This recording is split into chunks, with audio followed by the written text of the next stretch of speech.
Sebagai perusahaan yang bergerak di bidang obat ya, tentunya harus ada sisi sosialnya juga ya, bagaimana Kalbe bisa meningkatkan akses terhadap kesehatan yang baik. Untuk Kalbe kita sudah mulai mungkin beberapa tahun yang lalu untuk menyiapkan obat-obatan terapi kanker. Dimulai dari kemoterapi dan sekarang kita mulai mengembangkan ke arah yang berbasis biologik juga.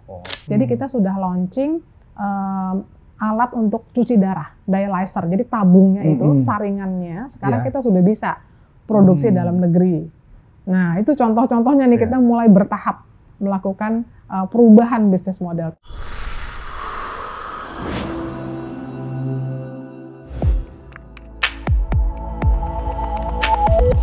Pemirsa, kekayaan yang paling utama adalah kesehatan. Hari ini kita kedatangan tamu Direktur Kalbe Pharma, Ibu Kartika Setiabudi. Selamat datang, Ibu. Iya, terima kasih Pak Luhut. Makasih nih sudah diundang hari ini untuk boleh sharing sedikit tentang Kalbe. Sama-sama, Bu. Kalbe Pharma adalah perusahaan produk kesehatan publik terbesar di Indonesia, bahkan Asia Tenggara kalau tidak salah ya, Bu ya. Iya, betul. Nah, Kalbe kalau nggak salah market cap hampir 70 triliun untuk per hari ini. Betul. Dan Kalbe ini juga adalah perusahaan kesehatan, tidak hanya farmasi aja, Bu ya. Oh iya, tidak hanya farmasi. Mungkin kalau boleh cerita sedikit ya Pak ya, memang dulu Kalbe lahirnya sebagai perusahaan di bidang obat. Tapi terus sejalan dengan perkembangan bisnis, kita juga memperluas usaha kita. Kemudian kita masuk ke obat bebas. Benar. Lalu setelah obat bebas masuk ke nutrisi, jadi kita punya produk susu juga ya, mungkin Bapak tahu juga. Lalu tentunya distribusi. Jadi distribusi kan memang merupakan suatu bagian utama ya, suatu support function yang sangat kritikal. Jadi memang dari awal kita sudah punya lengkap juga sampai ke distribusinya. Jadi sekarang ada 4 lini usaha. 4 divisi ya? Usaha. Betul, 4 divisi. Bu, bisakah dijelaskan awal dari berdirinya Kalbe Pharma ini bagaimana, Bu? Iya, Kalbe ini memang perusahaan yang didirikan oleh anak bangsa. Tahun 66 ya, Kalbe berdiri. Memang waktu itu para pendiri kita ada 6 bersaudara ya, 6 bersaudara. Ada Dr. Bunyamin Setiawan ya, mungkin Bapak juga ingat nama beliau sebagai mungkin dari sisi ilmiahnya ya, beliau yang banyak mendorong beserta saudara-saudaranya. Jadi dulu mulai dengan suatu awal yang sangat sederhana di garasi rumah gitu ya. Jadi beliau juga dulu suka bercanda, mungkin kalau perusahaan besar gitu lahirnya di garasi rumah gitu ya, seperti Apple juga begitu. Di Tanjung Priok apa di mana? Di Tanjung Priok, betul. Kan, betul.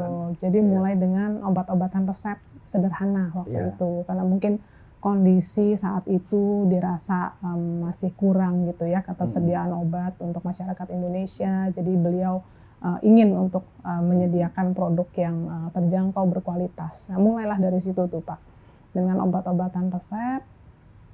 Setelah itu bisnis mungkin berkembang terus ya. Kita juga mulai memperluas ke arah obat bebas. Obat bebas artinya nggak perlu pakai resep. Iya benar. Ya, jadi seperti mungkin ingat juga produk-produk seperti Mixagrip, ya Procod, ya itu merupakan bagian dari obat bebas. Bu, dari 4 divisi ini penyumbang paling besarnya apa terhadap pendapatan dan terhadap pendapatan? Ya, sebenarnya 4 ini sih boleh dibilang cukup balance. Memang kalau dilihat sekarang secara kontribusi, distribusi paling besar. Sekarang hampir 35 ya, 35% dari distribusi. Setelah itu kedua adalah obat resep. Obat resep itu mungkin sekitar 28%. Setelah itu adalah nutrisi, jadi produk-produk susu. Itu 25%, dan sisanya adalah consumer health atau produk kesehatan. Sekitar 13%.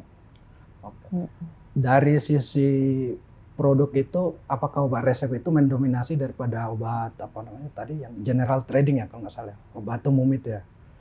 Oke, kalau untuk obat resep ini kan intinya obat-obatan yang dipakai atau diresepkan oleh dokter, ya Pak. Jadi untuk obat resep sendiri kita juga punya portfolio yang lengkap untuk segala segmen ya, kalau boleh dibilang. Kita mungkin dulu mulai dengan obat-obatan generik bermerek atau branded generics. Obat-obat license kita punya juga, di mana mungkin ada perusahaan-perusahaan multinasional yang di mana mereka tidak masuk sendiri ke Indonesia tapi melalui lisensi. Nah itu kita punya juga portfolio itu.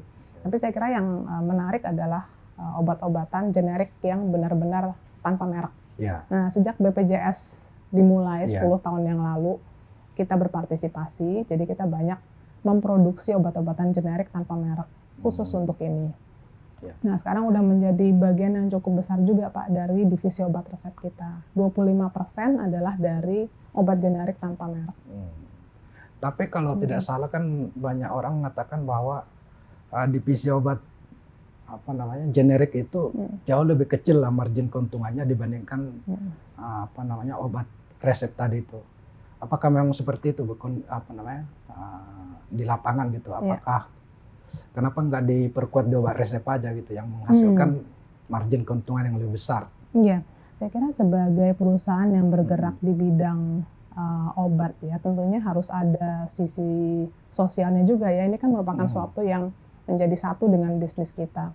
Bagaimana KLB bisa meningkatkan akses terhadap kesehatan yang baik. Jadi tadi setelah BPJS dimulai kita cukup aktif Pak di segmen obat-obatan generik tadi. Dan secara growth, secara market tentunya dengan berbagai dukungan yang diberikan pemerintah, ini tumbuh dengan baik Pak, segmen generik ini. Jadi memang kita tidak bisa melihat satu sisi saja dari sisi margin ya, tapi memang marketnya bergerak ke arah sana. Sehingga kita juga ingin membantu berkontribusi menyediakan obat-obatan yang berkualitas. Walaupun itu obat generik ya, tanpa merek, tapi tentunya kualitas yang tetap terbaik. Dan kita melihat ini adalah suatu bentuk kita bisa memberikan kontribusi untuk kesehatan Indonesia. Nah, tentu tadi Bapak bilang margin ya. Margin memang cukup challenge Pak.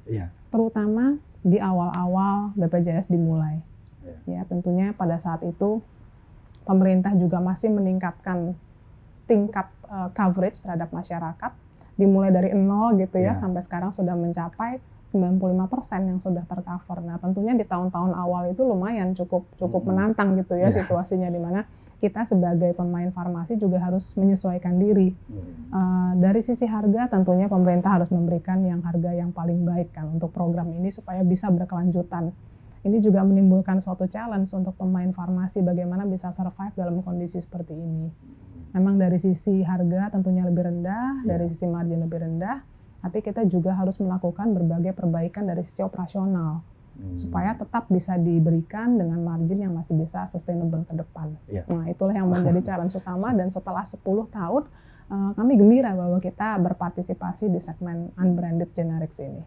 Ya, walaupun margin tipis, tapi kalau volume besar besar, betul, dan kita harus merubah cara kita beroperasi. Saya kira ini penting juga.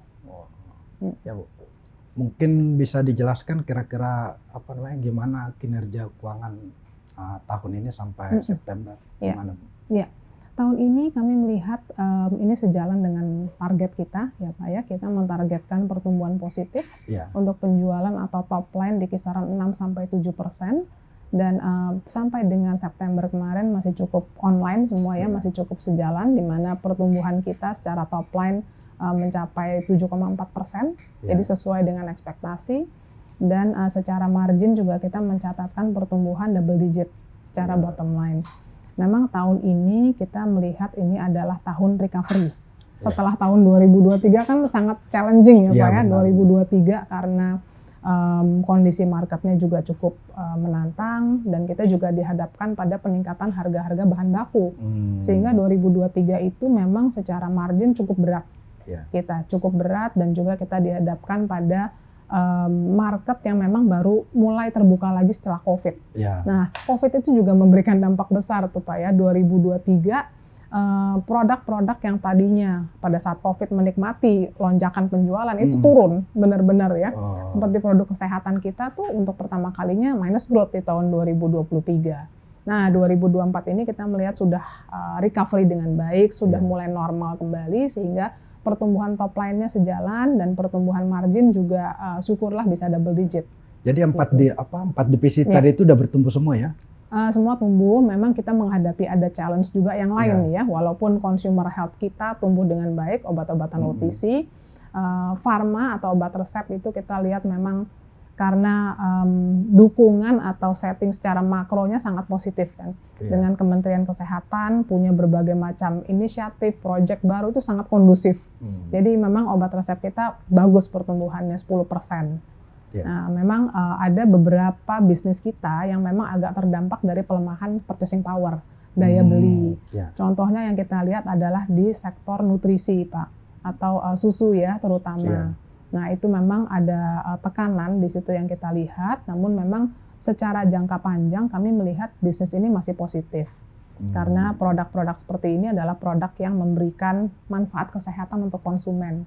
Sehingga walaupun mungkin dalam jangka pendek ada tekanan ya dari sisi daya beli, tapi saya tetap percaya secara jangka panjang sejalan dengan peningkatan ekonomi, peningkatan kemampuan daya beli, kesadaran kesehatan makin meningkat, orang akan kembali gitu untuk punya anggaran untuk produk-produk seperti ini. Sehingga dinamikanya agak berbeda-beda sih Pak ya antara divisi. Begitu kira-kira. Tapi kan sekarang kan kita lihat bahwa pelemahan ini ya dolar ya, pelemahan rupiah ya. Artinya kan kalau tidak salah obat-obatan ini kan dia mayoritas ya impor bahan baku. Apakah itu nanti akan bisa menggerus misalnya margin keuntungannya gitu, atau mungkin merevisi target tahun ini dengan kondisi nilai tukar seperti ini, kira-kira gimana? Memang seperti mungkin banyak industri lain ya, industri farma pun masih secara struktural mempunyai ketergantungan terhadap bahan baku impor. Karena memang di Indonesia sendiri belum cukup tersedia bahan baku obat. Pemerintah sudah mulai melakukan beberapa inisiatif untuk membuat secara lokal, tapi memang secara keseluruhan belum bisa tergantikan. Jadi tekanan terhadap rupiah memang akan menimbulkan kendala ya untuk sektor farma. Kami melihat tahun ini sebenarnya dengan perbaikan market dan tadi secara business mix juga kita improve, margin kita sebenarnya masih lebih baik dibandingkan dengan tahun lalu. Masih bisa improve tahun ini. Tapi memang untuk ke depan kita juga melihat nilai tukar atau kurs ini menjadi suatu resiko yang kita harus jaga terus. Jadi untuk tahun 2025 misalnya ya, untuk proses budgeting kita juga masih menggunakan asumsi nilai tukar yang kebetulan sama dengan waktu itu APBN ya, di 16.100. Nah, sehingga ini memang masih menjadi asumsi kita. Nah, rupiah kan memang sempat menguat ya Pak ya saat itu ya, mungkin di Q3 dan sekarang agak melemah lagi. Memang ini harus kita monitor terus supaya kita juga masih bisa mempertahankan pertumbuhan kita secara bottom line. Apakah ini ya harga obat dinaikkan atau gimana? Apakah masih bisa kalau dengan tahun ini sih enggak sih Pak ya, karena kita melihat harga bahan baku obatnya sendiri turun dalam original currency-nya ya Pak ya. Jadi importnya itu memang harganya turun, tapi memang resikonya adalah dari nilai tukar rupiahnya. Nah sejauh ini untuk tahun ini masih cukup baik, masih aman. Gitu. Jadi memang kita belum melihat adanya suatu tekanan yang sangat besar ya dari pelemahan rupiah, tapi kita akan pantau terus. Artinya target yang sudah ditetapkan awal tahun itu optimis bakal tercapai sampai akhir tahun atau mungkin malah dinaikkan atau gimana? Oh iya, kalau sekarang sih kita melihat optimis ya Pak bisa tercapai, baik itu dari sisi penjualan maupun margin. Kalau bicara untuk dinaikkan saya rasa belum ya, kita masih pertahankan guidance yang sama. Karena memang di market sendiri juga ada banyak dinamika lain ya, seperti pelemahan daya beli yang sebenarnya tidak terlalu kita antisipasi ya saat itu. Jadi kita masih maintain yang sama. Bukan ada juga dari masyarakat harga obat itu naik terus mahal gitu. Apakah memang kondisinya seperti itu? Apakah perusahaan farmasi ini mengambil margin yang terlalu besar atau gimana? Sebenarnya kalau secara harga obat ya, terutama karena kan kita bandingkan kalau luar negeri katanya kita jauh lebih mahal ya dibandingkan, makanya orang berobat sampai ke luar negeri kan salah satunya mungkin karena obat yang terlalu mahal. Ya sebenarnya kalau kita lihat secara lebih detail ya, seperti obat-obatan generik gitu ya, yang tanpa merek, itu harganya sudah sangat bersaing sih Pak dengan negara-negara tetangga, bahkan mungkin dibandingkan dengan India ya, di mana bahan bakunya di India itu kan tersedia secara lokal ya, harga itu sudah cukup setara untuk obat-obatan generik. Obat-obatan license saya kira itu adalah harga yang ditentukan oleh pemiliknya ya, pemilik license itu sendiri. Untuk segmen yang lain saya kira itu juga mungkin banyak faktor yang harus dilihat. Apakah itu dari sisi mungkin distribusinya ya, Indonesia kan sebagai negara kepulauan tidak tentu agak berbeda ya dari sisi itu. Jadi harus dilihat lebih detail sih. Biaya distribusi kan jauh lebih mahal. Apalagi daerah-daerah terpencil ya. Iya. Kan ada juga anggapan masyarakat obat generik kan itu kampuhannya jauh lebih rendah lah dibandingkan obat bermerek gitu. Apakah memang seperti itu Bu? Kondisi atau gimana? Iya. Kalau dari sisi Kalbe yang pasti kualitinya sama Pak. Oh sama ya? Kualiti sama, cuma bedanya nggak ada mereknya aja. Oh. Bahan baku yang dipakai sama, pabriknya juga. Memang kita punya beberapa pabrik yang memang berbeda-beda tujuannya, tapi secara kualiti tentunya standar tetap sama. Jadi nggak ada beda sih kalau untuk kami. Mungkin kalau masyarakat bertanya-tanya itu lebih ke jenis obatnya sendiri. Mungkin belum semua obat-obatan itu tersedia dalam bentuk generik. Jadi ada beberapa yang memang masih relatif lebih baru, teknologi delivery-nya atau teknologi yang lainnya itu baru, belum tersedia versi generik. Mungkin itu yang dimaksud kali. Tapi kalau dari sisi kampuhan nggak ada bedanya gitu kira-kira ya? Iya, kalau produk yang sama antara branded atau unbranded sama. Bu, kalau nggak salah kan Kalbe ini salah satu pasar ekspornya besar juga ya. Sumbangan pendapatan dari luar negeri itu besar juga ya. Kalau nggak salah berapa persen? Ada 20 ya kalau nggak salah. Untuk Kalbe sekarang sekitar 5%. Oh 5%. Ya. Nah, kalau nggak salah pernah Kalbe ini kan akan ekspansi terus ya khususnya di Asia Tenggara gitu. Bisa dijelaskan Bu kemana aja yang sudah masuk di di global dan berapa sumbangannya terhadap kinerja gitu. Iya, memang Kalbe memang kami selalu punya aspirasi untuk mengembangkan pasar ekspor kita. Saat ini bisnis ekspor mungkin the last few years memang tumbuhnya sedikit di atas yang lokal ya Pak ya. Namun secara kontribusi masih kecil sekitar 5%. Nah, ini yang kita harapkan bisa meningkat terus kontribusinya terhadap keseluruhan penjualan Kalbe. Saat ini kita hadir di beberapa negara di regional, jadi misalnya di Filipina, Malaysia, Myanmar, ya itu kita punya presence di sana. Dan tahun ini kita juga mengembangkan ingin masuk ke pasar yang baru, yaitu Thailand. Di mana kita melakukan suatu kerjasama dengan distributor lokal di Thailand. Tujuannya supaya kita bisa masuk membawa produk-produk Kalbe, khususnya produk-produk specialty. Karena kita punya portfolio juga untuk specialty produk. Dan itu obatnya dari Indonesia atau mendirikan pabrik saya? Oh, dari Indonesia. Kebanyakan dari Indonesia, kecuali beberapa negara seperti Myanmar. Nah, di Myanmar kita punya pabrik di sana. Oh, dia joint venture dengan perusahaan di sana apa? Kalau yang Myanmar 100% milik kita. Tapi yang di Thailand tadi untuk distribusi itu joint venture. Oh. Berarti yang terakhir ini ekspansinya adalah ke Thailand itu, Thailand, Bu, ya? betul. Terus apakah ada target misalnya setiap tahun tambah 1 negara atau 2 negara atau gimana? Kalau untuk Kalbe saya kira lebih penting ke penetrasinya sih Pak ya. Penetrasinya dulu di market-market yang ada ini yang memang kita targetkan untuk ekspor ini pertumbuhannya kalau bisa double digit terus. Begitu lebih ke situ sih.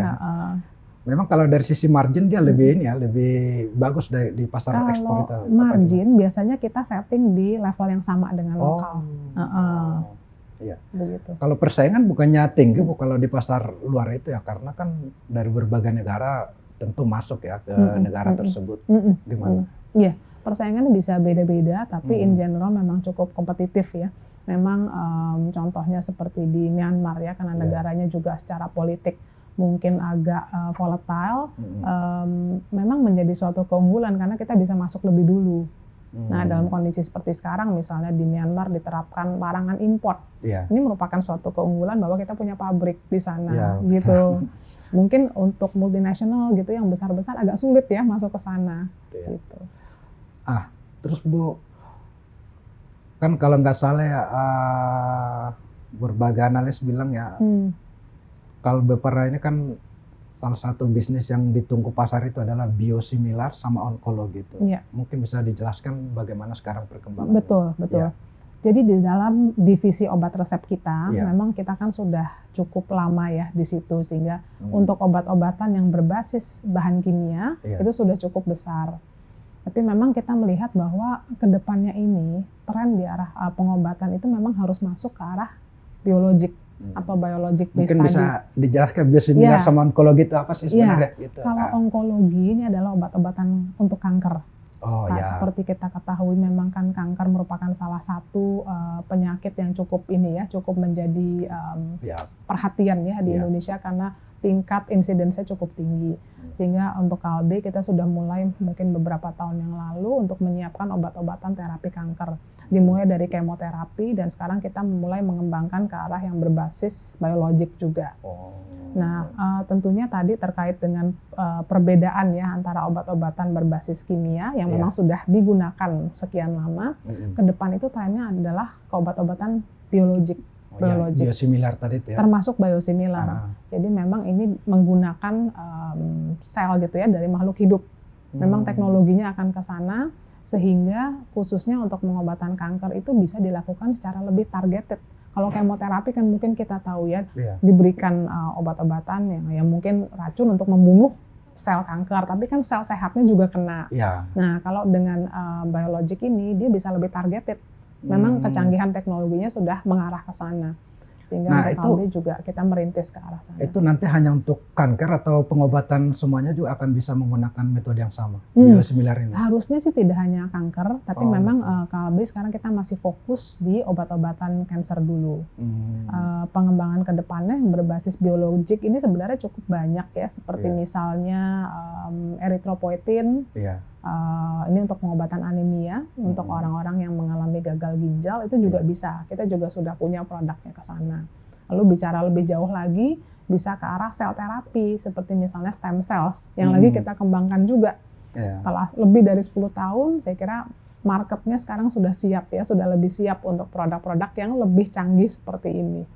Nah, kalau ini produknya sudah diperjualbelikan bebas gitu apa gimana? Iya, kalau onkologi sudah cukup lama Pak, kita ada di sana sehingga mungkin secara market share juga kita salah satu yang paling besar di obat-obatan onkologi.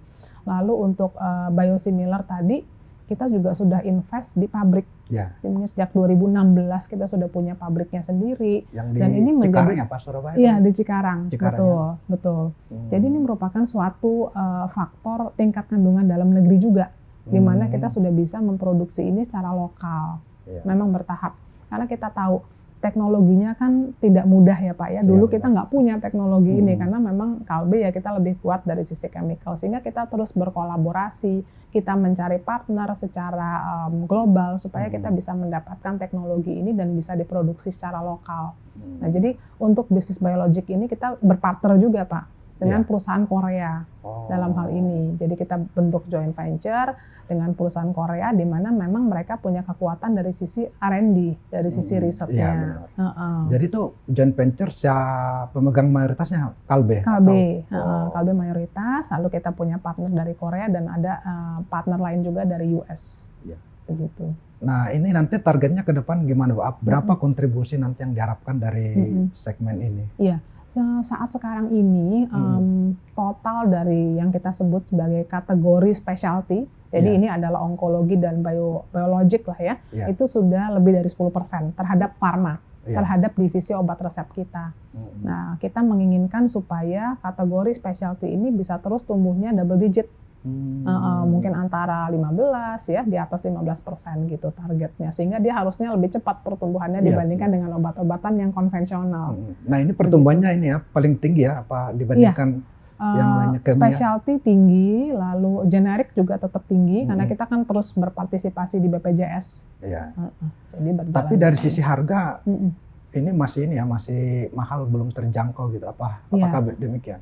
Kalau untuk obat-obatan specialty memang kan komponen R&D-nya itu cukup besar Pak. Nah ini kan juga memang adalah suatu investment juga ya. Jadi memang tentunya secara harga berbeda dengan obat generik. Tapi beberapa obat-obatan kita juga ke depannya kita akan usahakan supaya bisa masuk juga untuk BPJS. Begitu. Kita juga sudah mendapatkan 2 persetujuan dari Badan POM ya. Mungkin akhir 2023. Satunya adalah obat untuk anemia gagal ginjal, nama produknya adalah Evesa, dan yang satu lagi adalah obat untuk kanker paru, nama obatnya adalah Serpidio.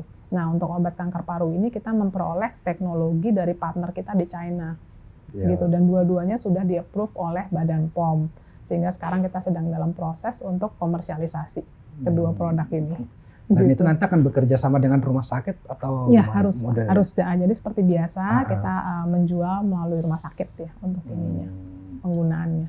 Ya, Bu, ya terus terkait saham nih, kalau nggak salah kan saham Kalbe ini year to date malah kelihatannya turun padahal kinerjanya cukup memuaskan gitu loh. Betul. Terus dari sisi sektor juga apa namanya kesehatan ini kan nggak ada turunnya, nggak ada matinya, kira-kira kan begitu kan. Betul. Yang kan ada istilah adigim orang, yang penting sehat dulu, soal duit belakangan kan gitu kan. Nah, ini kira-kira apa sih ya Bu yang membuat saham Kalbe ini malah turun di saat kinerjanya naik? Padahal dividen juga rutin ya kalau nggak salah, Kalbe ini kan salah satu emiten yang setiap tahun bagi dividen gitu. Betul. Ya, memang ya kalau dilihat dari kinerja saham ya ini merupakan agak terpisah gitu ya Pak ya, disconnect ya antara saham dan juga kinerja atau ini fundamental dan juga dividen. Tahun ini dari sisi kinerja kita mencapai semua aman, terjadi perbaikan margin, pertumbuhan laba kita double digit gitu ya. Tapi memang secara pasaran modal juga kita melihat bahwa kondisinya memang kurang kondusif karena berbagai faktor global terutama ya Pak ya yang saya lihat. Faktor dari US itu sangat-sangat mempengaruhi. Kita lihat betapa besarnya dampak dari keputusan yang diambil di US, apakah itu financial maupun politik. Financial ketika Fed mulai memutuskan untuk menurunkan suku bunga, dana asing kembali ke Indonesia. Kita melihat ada penguatan pasar modal saat itu. Kinerja saham Kalbe juga improve saat itu. Nah, dilanjutkan dengan election di US. Nah, setelah election presiden terpilih, Presiden Trump, memang ada sentimen yang berbeda. Sehingga terjadi outflow lagi secara pasar modal. Nah, itulah yang sedang terjadi menurut saya. Jadi ini agak terlepas dari fundamental. Padahal secara fundamental masih oke, penjualan pasar masih kuat. Apa namanya, daya beli tren malah mau naik ya. Harusnya kan nggak terlalu, apalagi kan Kalbe ini di luar negeri kan nggak terlalu besar lah penjualan luar negeri terhadap dalam negeri domestic, kan. Beda kalau kita mendominasi misalnya ekspor gitu ke China atau kemana kan pasti terpengaruh. Terus menurut pandangan Ibu, udah nggak wajar ya penurunan sahamnya apa gimana? Nah, memang kita melihat bahwa pelemahan harga saham Kalbe ini mungkin sudah tidak mencerminkan nilai intrinsiknya. Which is why kita punya program buyback. Kalau Bapak mengikuti ya, jadi mungkin sejak kita ambil keputusan itu di RUPS ya, kita menjalankan program buyback lagi untuk membeli saham-saham Kalbe, di mana kita menganggarkan 1 triliun rupiah untuk melakukan buyback, untuk tentunya mendefend harga saham Kalbe ketika memang terjadi penurunan atau tekanan dari faktor-faktor eksternal tadi, di mana secara fundamental sebetulnya sehat gitu kan Pak. Ya, itu yang sedang kita lakukan sekarang. Itu sampai kapan Bu targetnya? Programnya itu 1 tahun Pak, sesuai dengan peraturan OJK. Jadi 1 tahun kita sudah dapatkan izinnya dan kita akan terus lakukan. Sekarang kan sudah bulan Desember Bu. Tahun 2025 kan kita segera masuk. Kira-kira gimana target dan prospek dari Kalbe ini untuk tahun 2025 ini? Tentunya kami melihat 2025 ini lebih optimis. Memang mungkin di beberapa sektor masih akan ada pemulihan yang bertahap ya. Tapi saya kira dengan sudah ada pemerintah baru ini merupakan suatu kejelasan bagi market. Kita harapannya bisa lebih positif, ekonomi bergulir lagi, tercapai target yang lebih baik ya dan sebagainya. Kami melihat bahwa sektor tertentu seperti obat resep misalnya, ini akan tetap didukung oleh kebijakan yang kondusif dari pemerintah. Dengan begitu banyak inisiatif yang dilakukan Kementerian Kesehatan, kami menilai sangat positif, mengembangkan industri farma ini mungkin di luar sisi kuratif ya atau pengobatan, tapi sudah bicara ke arah preventif, promotif ya, diagnostik, ini membuka banyak sekali peluang. Ya, jadi kami melihat obat resep dan juga alat kesehatan akan tetap menjadi sektor-sektor yang paling positif. Untuk bisnis yang lain yang terutama berhadapan dengan konsumen, memang tahun 2024 ini kami melihat ada tekanan dari sisi daya beli.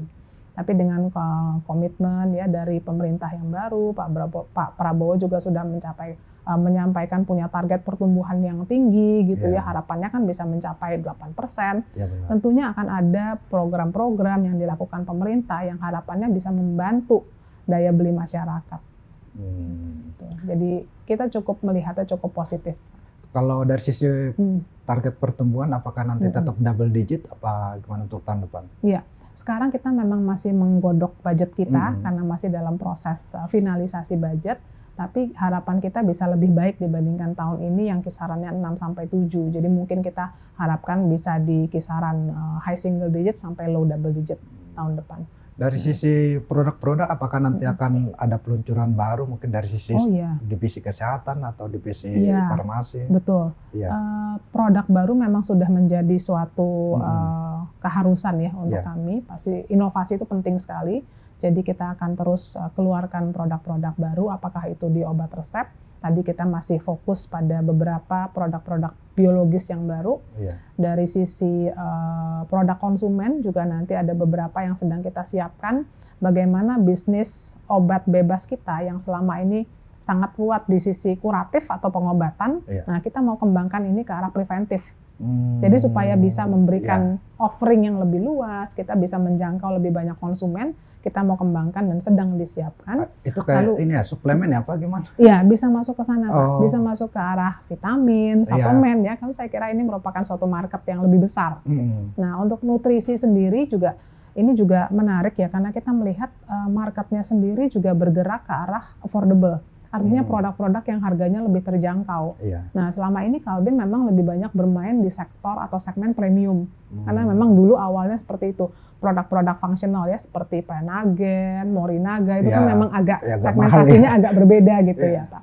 Tapi kita melihat segmentasinya itu agak berubah sekarang. Bergerak ke arah produk-produk affordable. Sehingga kita akan keluarkan lebih banyak produk-produk yang segmentasinya mungkin lebih menengah, lebih mass dan affordable tadi. Nah, kita sudah mulai tahun 2021 dengan produk susu untuk anak-anak, segmen affordable. Cilgo, nanti kita akan launching juga. Dan kita juga baru aja launch produk, yaitu produk susu diabetes, tapi dengan segmen yang lebih terjangkau. Nah, ini arahnya akan ke sana Pak. Jadi banyak produk-produk baru yang akan kita keluarkan. Tapi lebih banyak ke pasar itu apa namanya, menengah ke bawah mungkin kira-kira begitu yang ya. untuk susu ya. Tapi dari sisi jumlah produk baru itu mungkin tahun depan lebih banyak apa sama dengan tahun ini kira-kira? Saya kira sih sama secara jumlah sama. Yang penting kita bisa menjangkau konsumen yang lebih luas sih. Begitu. Bu, saya mau tanya sedikit nih terkait R&D ya. R&D kalau nggak salah ini salah satu yang digaungkan pemerintah ya, untuk khususnya untuk industri farmasi.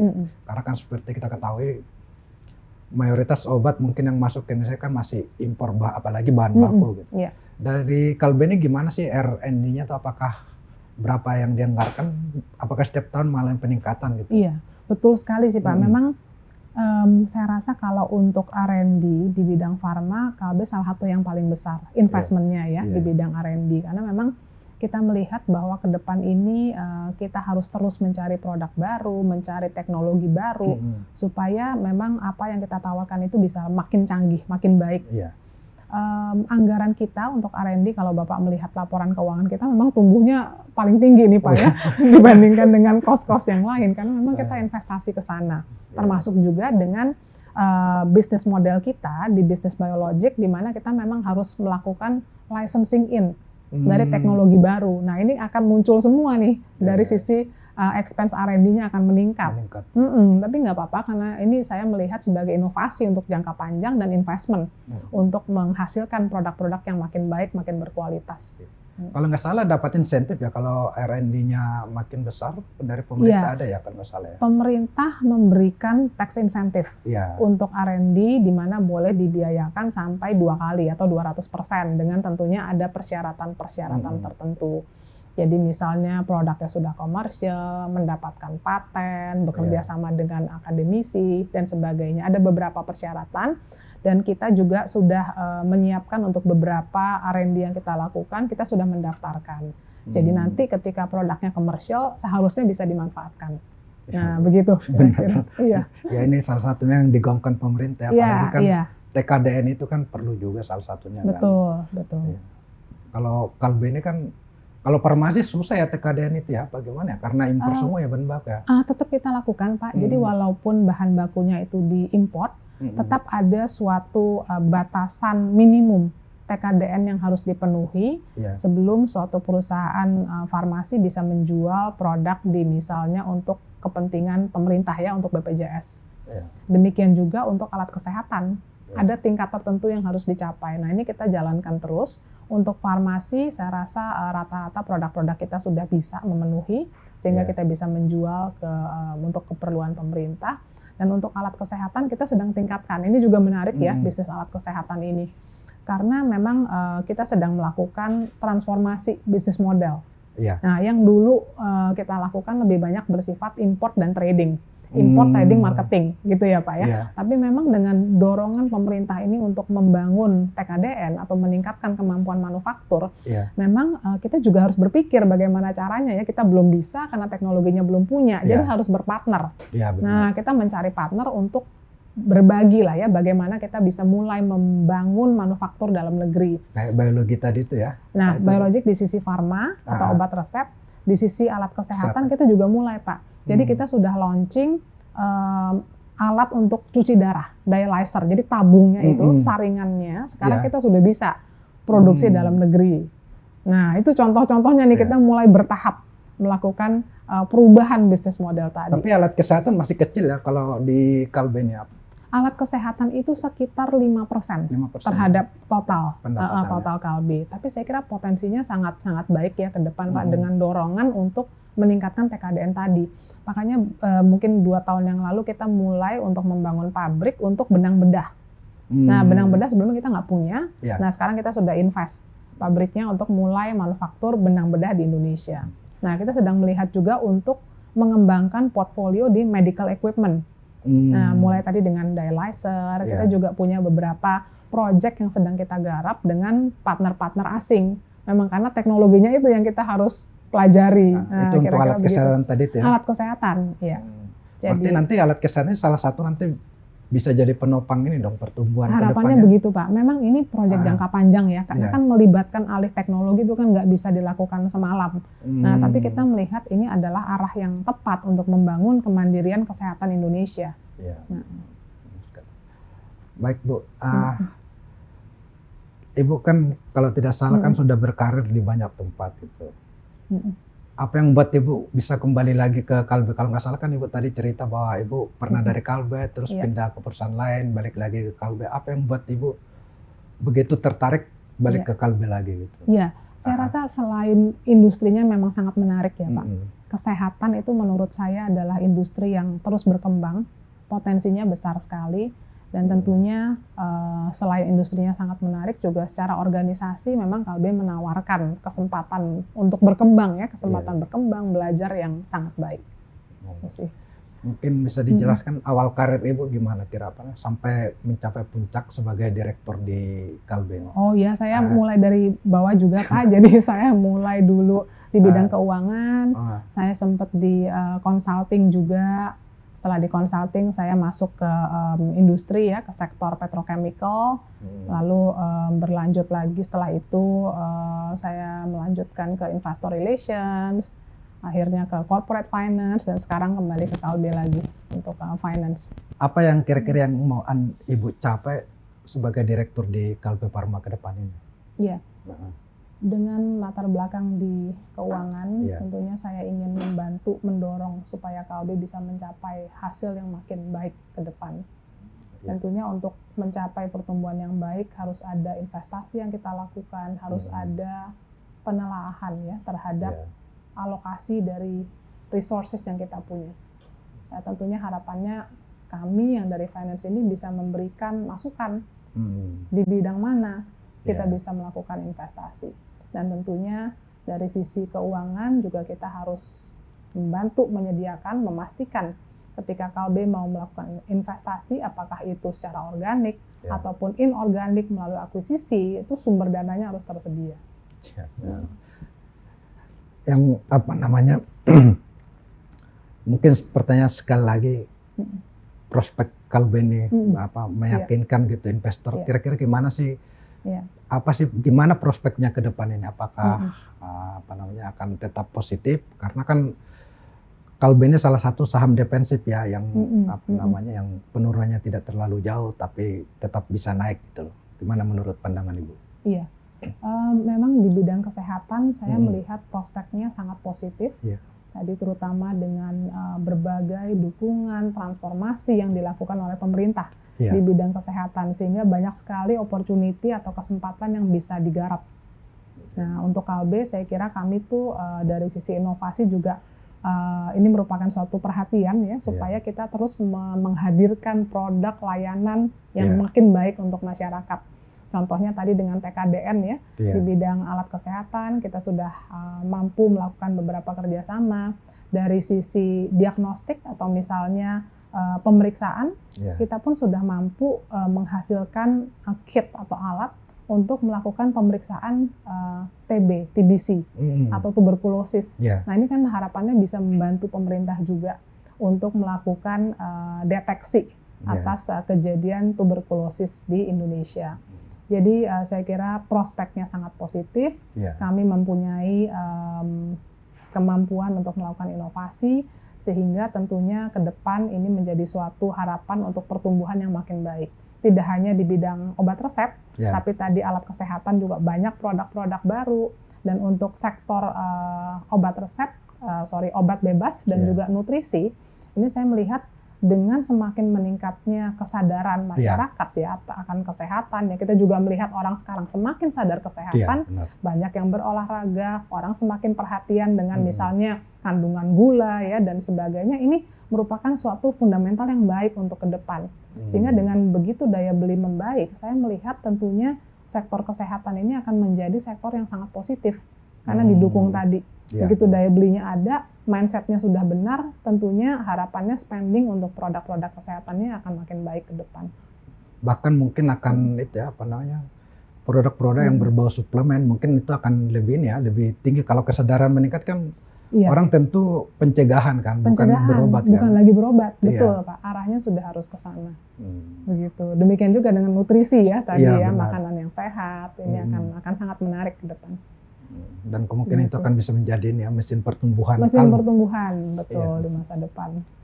Pemirsa, demikian Investor Trust Convergence hari ini bersama dengan Direktur Kalbe Pharma Ibu Kartika Setiabudi. Terima kasih Bu atas penjelasannya terkait prospek bisnis Kalbe Pharma. Ini cukup mencerahkan investor bagaimana mereka bisa bersikap terhadap saham ini ke depan. Terima kasih Bu. Baik, terima kasih Pak Luhut, Investor Trust juga untuk kesempatannya. Mudah-mudahan juga bisa memberikan informasi, memberikan keyakinan ya terhadap kinerja fundamental dan prospek Kalbe ke depan. Terima kasih. Terima kasih.